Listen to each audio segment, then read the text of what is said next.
Smoking is Britain's greatest cause of illness and premature death.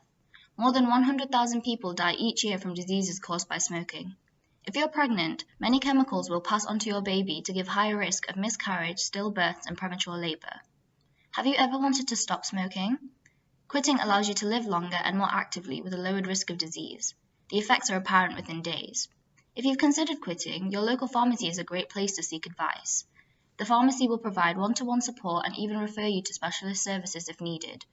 The pharmacy will always provide privacy and safety.